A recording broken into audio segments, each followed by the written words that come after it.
vous direz de porter à la tête du comité électoral de la commune de Thiès-Nord, à la place de Mme Ndeye Ramatoulaye Diop, provisoirement citée. Aujourd'hui, quels sont vos sentiments par rapport à cette installation? Je ne dirais pas que j'ai été choisie à la place. Donc il y a eu une assemblée qui a été assez souveraine, qui était là. Donc les gens, en parfaite collégialité, se sont décidés donc, sur une personne. Donc il y a eu un consensus, nous avons échangé, nous avons discuté, nous sommes enfermés depuis ce matin. Donc, et nous nous sommes retrouvés autour de l'essentiel, c'est-à-dire la réaction du président de la République, son Excellence M. Macky Sall. Mais est-ce que vous pouvez revenir sur ces temps forts de ces discussions? En fait, ces temps forts, nous nous sommes retrouvés ce matin, vers 9h du matin, pour essayer de trouver un consensus. Nous sommes allés au siège de la paire avec la passion, donc il y a eu un peu de grabuge, mais c'est normal, c'est la politique. Mais heureusement, il y a eu un sursaut, donc nous nous sommes retrouvés autour de l'essentiel.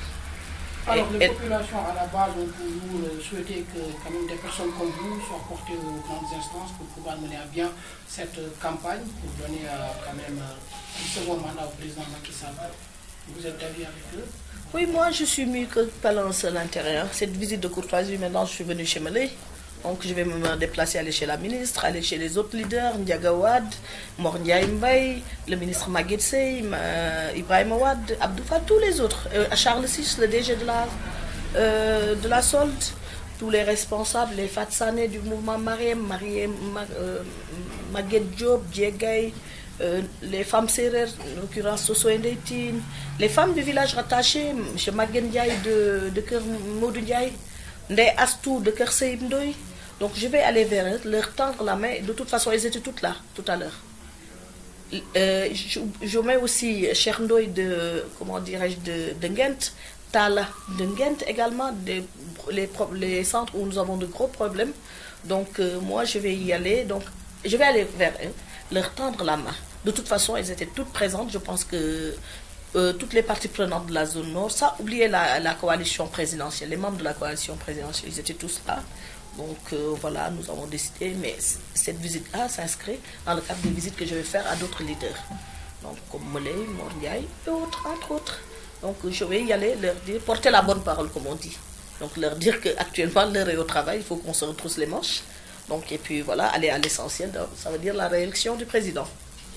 Très bien ñu toll rek ci wolof ginnaaw rek bi coow li jógee fii ci Thiès ñu ne Ndeye Ramatoulaye Diop ñu dégg commune bu mu indi ay jiixi jaaxa diggante rek militant ak responsable yi ginnaaw waxtaan yi ngeen amal rek génn na ci ñu jël la teg ci kaw bopp comité électoral bi li ni mel lan la ci am. En fait jiixi jaaxa amu ci donc je parle sous le contrôle de certains membres qui étaient là tout à l'heure. Donc dañoo ne dañuy Ndeye Rama man amuma dara lu ma koy reprocher. Donc elle est militante de la paire. Donc on a fait nos armes au CCR, la convergence des cadres.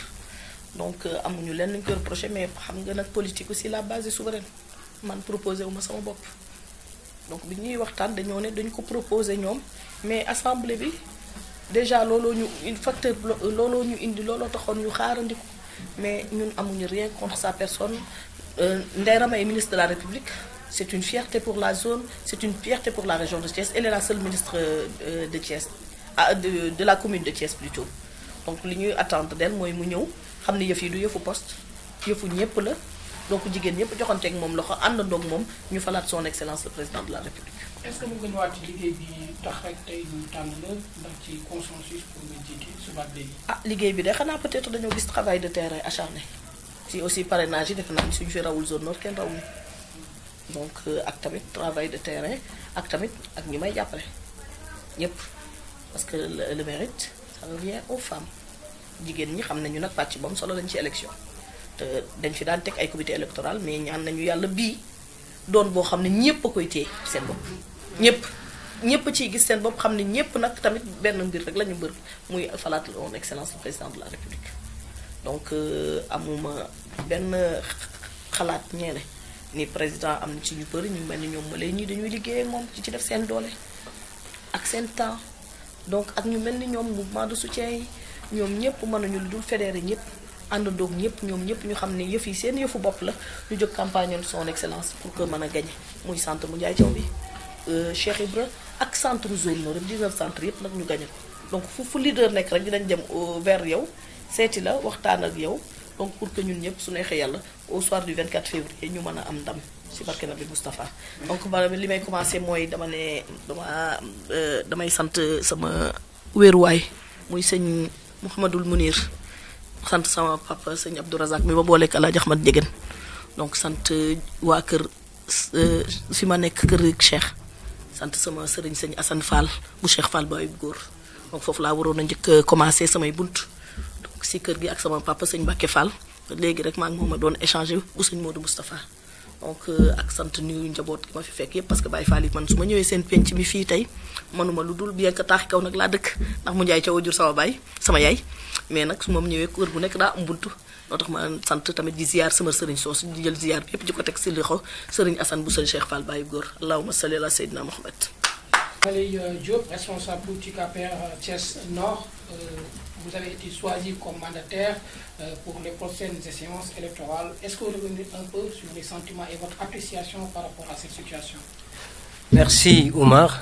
Tout d'abord, je rends grâce à Allah qui nous a accordé le temps et la santé qui nous a permis d'assister à ce qui s'est passé aujourd'hui parce que il faut le rappeler, on a eu des discussions très avancées et au finish, la base a décidé de nous porter devant le comité électoral en acceptant Madame Seynabou Ndiéguène comme coordonnatrice du comité électoral de la commune nord de Thiès, mais aussi en acceptant M. Maly Diop, moi-même je veux dire, plénipotentiaire ou mandataire de la coalition Benno Bokk Yakaar ici à Thiès Nord. Nous ne sommes pas les plus méritants. Ça veut dire qu'aujourd'hui, nous avons un challenge, c'est un défi à relever, parce que nos camarades nous ont fait confiance.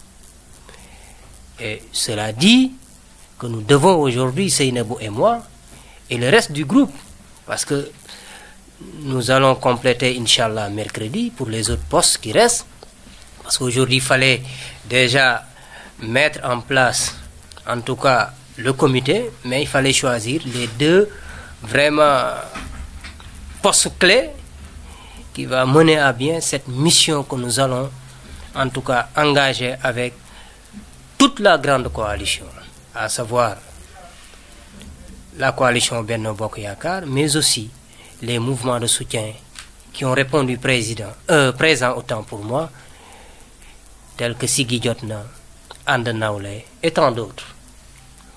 C'est l'occasion pour moi, en tout cas, de remercier tous mes camarades de parti et de dire encore une fois que je comprends les enjeux de l'heure. L'heure est à l'union pour réélire le président Macky Sall dès le premier tour. Et Thiès ne doit pas être en reste, la commune nord particulièrement.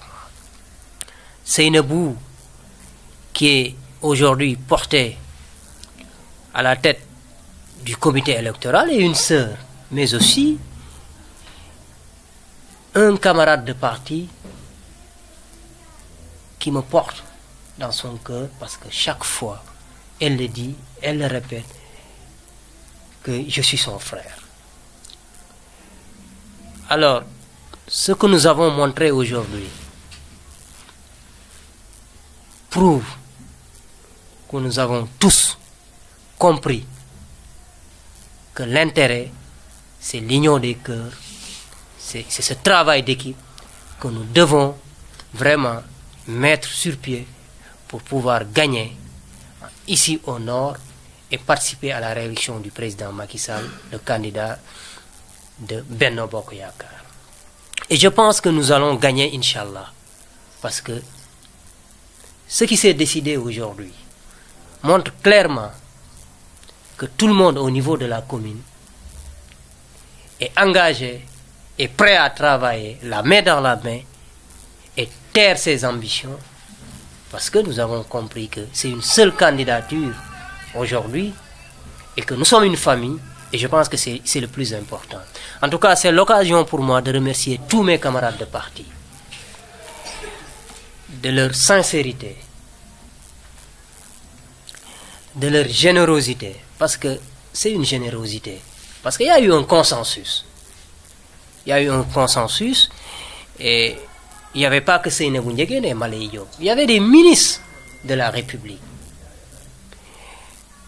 qui ont entamé les discussions avec nous sans avoir manifesté le sentiment de vouloir, en tout cas, gérer quoi que ce soit. C'est de la générosité. J'ai espoir, en tout cas, au regard de ce qui s'est passé aujourd'hui, que Thiès Nord sera pour la coalition Benno Bokk Yaakaar, Inch'Allah, au soir du 24 février. Je vous remercie. Sant Yàlla d'abord.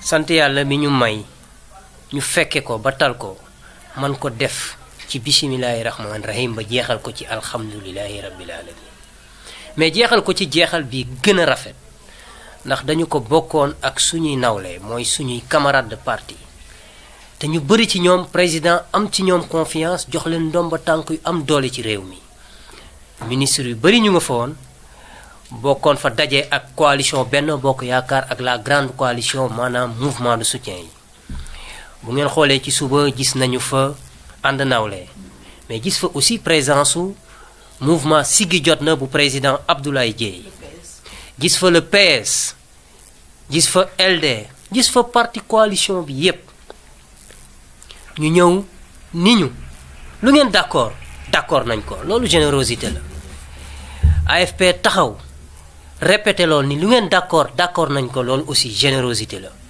bi yàlla mi nga xam ne nii dara tëwu ko def na ñun ci suñu biir ñu waxtaan bokk ndey bokk baay xam ne li ñu ñor mooy fal président Macky Sall dès le premier tour ñu war ci def suñu temps def ci suñu mën-mën def ci suñu xam-xam indi ci suñu poos pour rek Sénégal jëm kanam ndax président Macky Sall dafa engagé ci yoon woo xam ne nii bu ñu ko amaatee ci moom confiance waxtaan ci ak nit ñi Sénégal dina gën a mën a avancer.